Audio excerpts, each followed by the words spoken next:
morning, Romblon. Day 2 na tayo ng ating trip.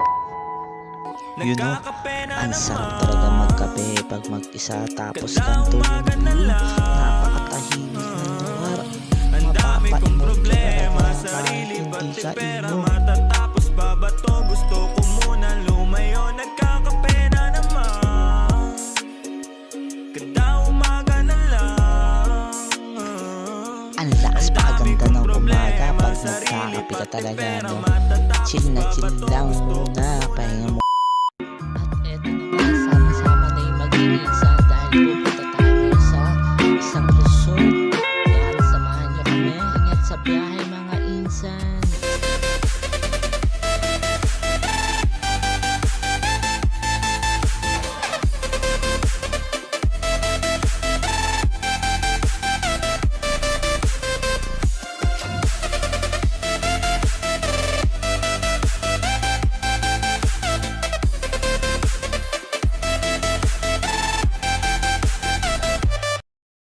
A few moments later.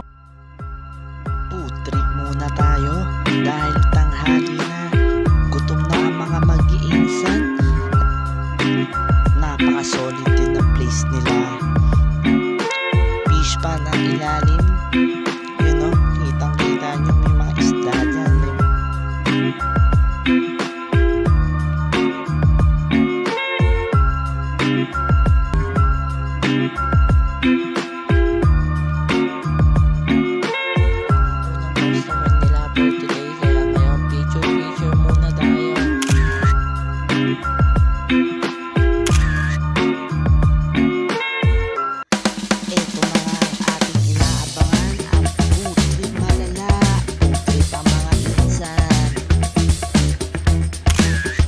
One minute, 37 seconds later.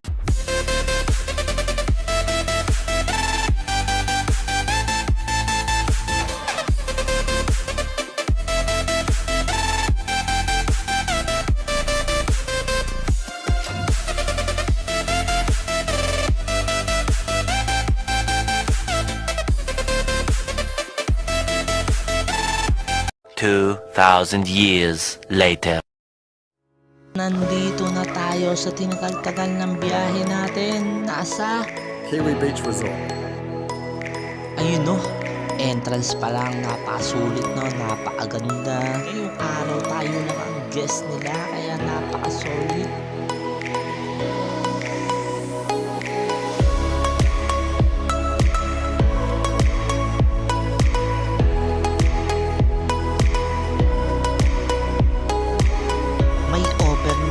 Sila dito dahil may mga cottage sila na naka-aircon, TV at wifi na.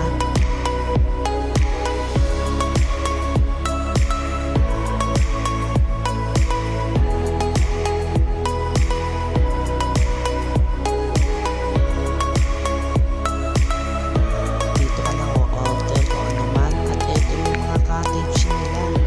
Yan, napaka-solid, napakaganda ng gamit.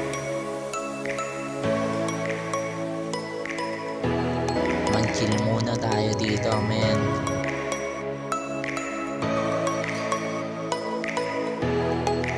Napakaganda ng resort na to, napakatahimik at mapayapa. Ito yung mga solid na spot.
Sa mga hindi pa nakapollow dyan, follow nyo po ako sa YouTube, sa Facebook, sa TikTok.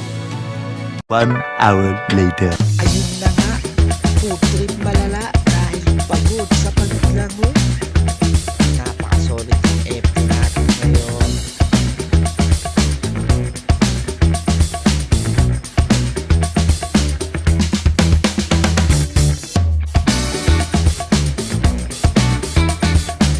A few moments later.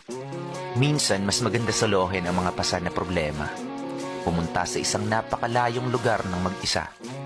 Sariwang hangin na makakatulong upang makapag-isip ka. Wala nang mas titibay at hihigit pa sa taong tinayo muli ang sarili ng mag-isa. Kaya sa sarili ko, saludo sa'yo, kinaya mo at di ka nag-antay ng himala. Ganda ng mga ngiti mo, sana wag na yang mawala. Huwag ka na mawala.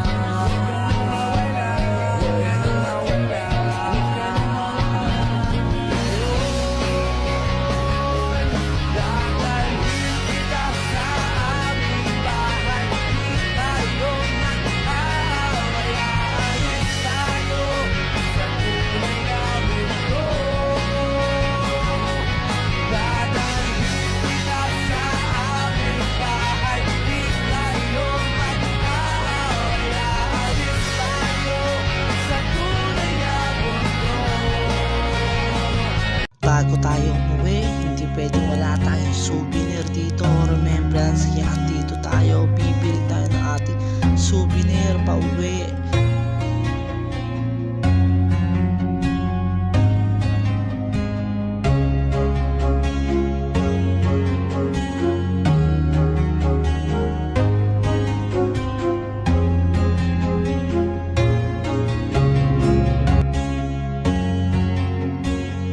Siyempre may nakita tayong t-shirt at ayan, pauwi na po tayo.